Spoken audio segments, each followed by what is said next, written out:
All right, so good evening. This is our third interview for Management 5113. Today I am here with Derek Velker. Derek, can you introduce yourself? Yes, I'm Derek. I own Seattle Dive Company here in Seattle. We are a commercial dive company that specializes in underwater utilities and flotation services. Uh, there's myself and 5 divers right now that work for me. Yeah. All right, thank you. So, kind of as I mentioned, we're going to run through about 10 questions, going over a litany of different areas where we talk about behavioral management and organizational management. So, with that, we'll just hop right in. And if you want a little bit of context on anything, just let me know, and we'll kind of work that question out and give you a little more background. So, with that, the first question is, why do people engage in unethical behavior, even unwittingly, and what lessons can be learned from that? That's a great question.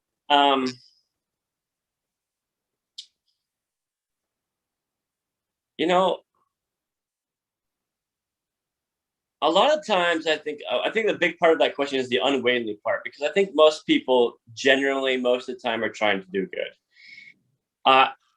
I think that sometimes people can, if you run a loose ship sometimes, then people can take advantage of the situation. So here's an example that I just had just like this last week. So we have a fuel card for my guys. They use sometimes they use their own personal vehicles for work, and so they're allowed to go fuel up with their fuel card, which is no problem for work related fuels.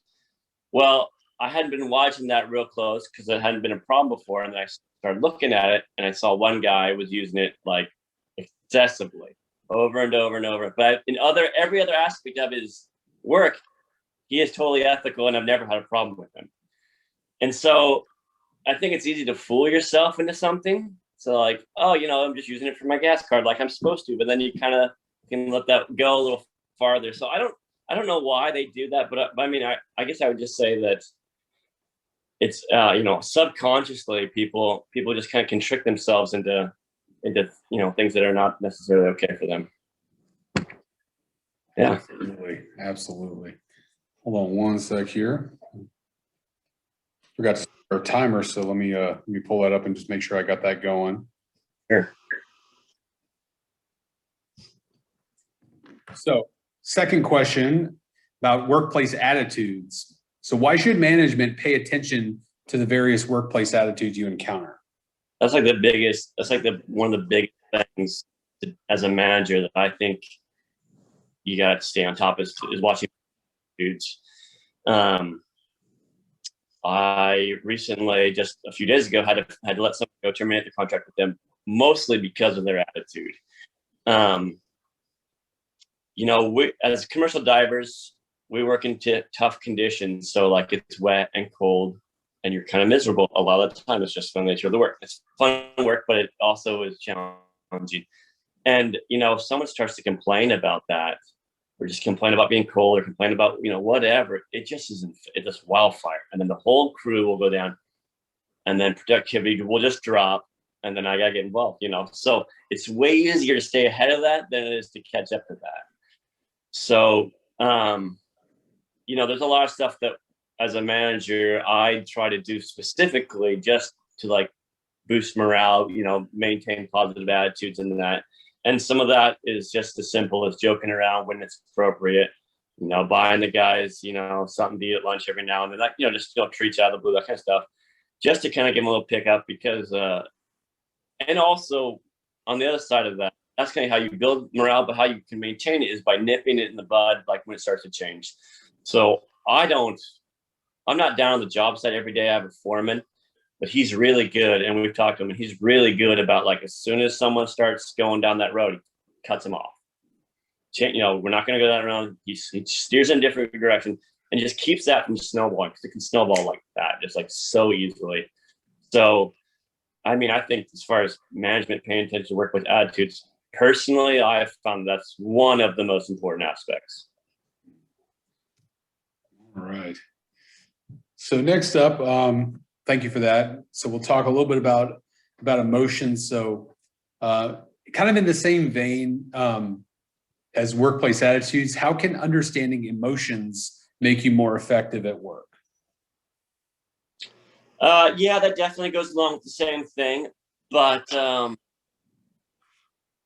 so a lot of the guys that I hire, like, let me back that. A lot of guys in the commercial dive industry are just kind of on the rougher side of life.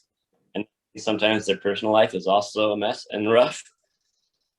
And so, like, I definitely have to deal with or work with my guys on like their emotional state on and out of work, because that really affects the job. I mean, I've had I've sent guys home, with pay just because like their head was not in the game because they were dealing with something on the side, just like, go take care of you, come back, we can do this later, and we, in our line of work, we kind of work on the edge in some cases. I mean, we do everything safe, but like it can go wrong fast, really easy if you're not, if your head's not in the game. And so, specifically for our industry, that's just really important. It's really sad. We actually had one of my guys, my old foreman, one of my best friends, was working for me, and he was not in a good emotional state. And I wasn't down there on the job site. I was working in my office, and he just sent me a text and like, hey, I'm not having a good day. This is a memorial of his brother dying, whatever. But anyway, like he ended up, I said, hey, go take the day, do whatever you need to do. But I wasn't really on top of him. But he ended up drinking, going home, drinking, and then crashing a motorcycle and dying that same day. And so I have really learned, like, maybe I should cue into some, emotions, how was I supposed to know? No one's going to know that's going to happen. But it really was an eye opener for me, just the importance of having like your head, on a level, your emotions on a level playing field, level base when you're, working, I guess.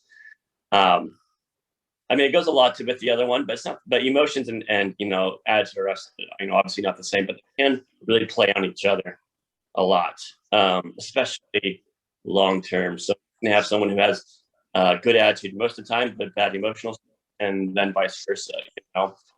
So that's something that it just takes being present and listening and watching, and yeah, it's challenging, but something that I think everyone, especially as a manager, needs to work at. Sure.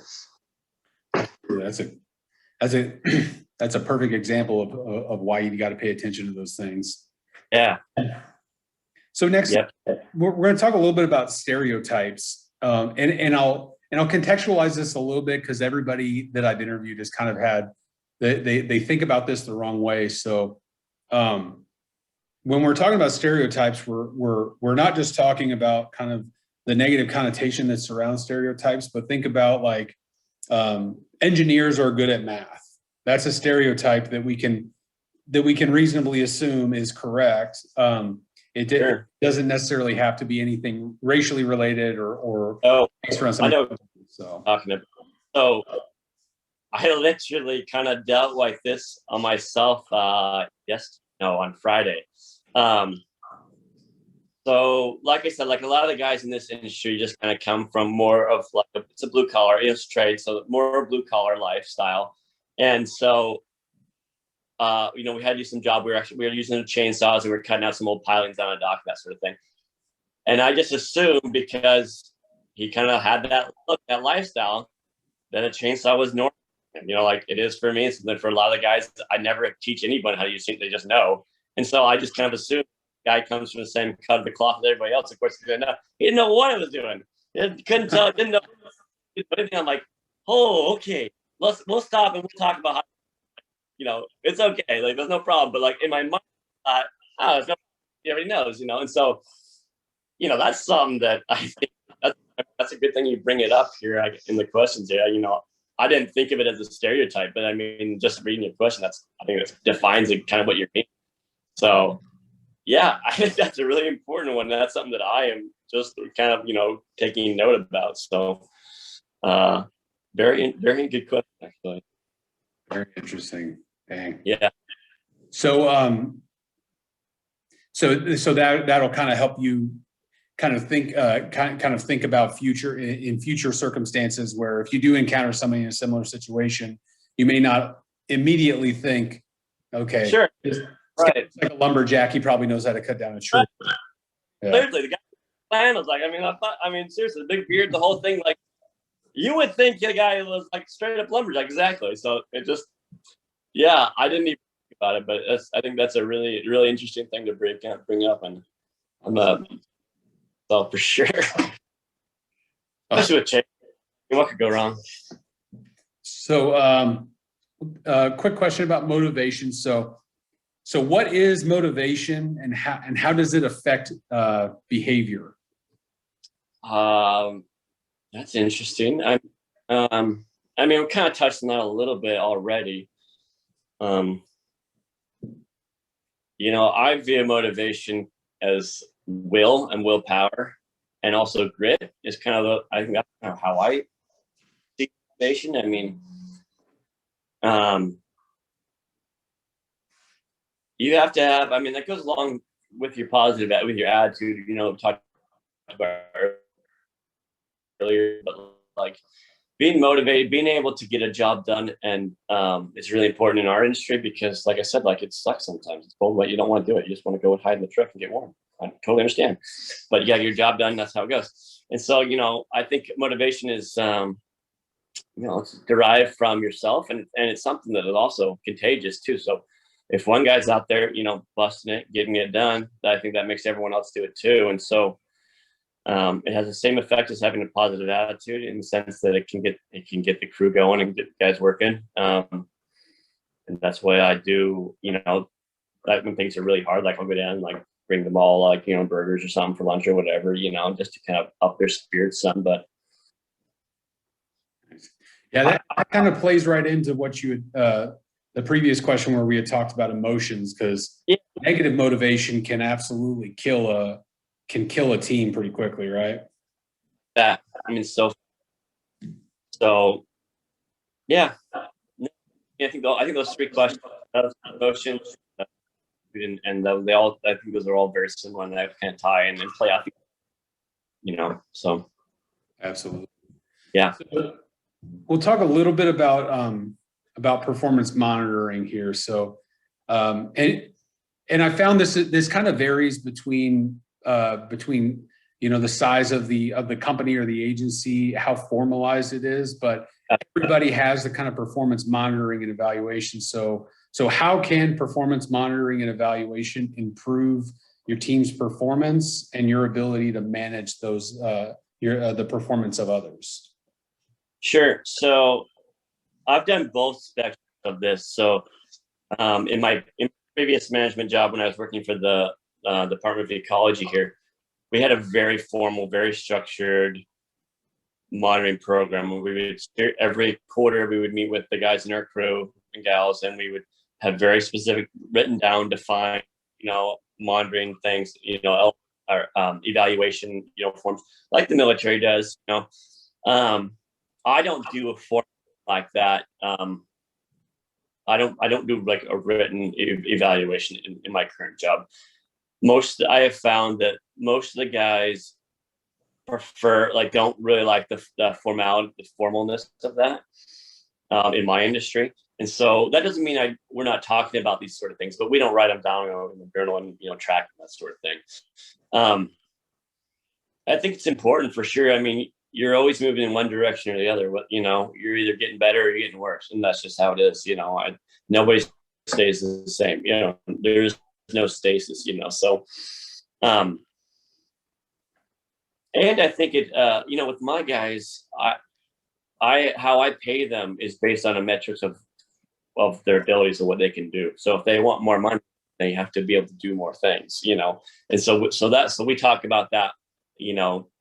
A lot because they're obviously very interested in pay, and so that's I guess a pretty important thing. So yeah, and if the guys are working towards a goal, then I feel like their kind of head is in the game more of the time. Like if you're trying to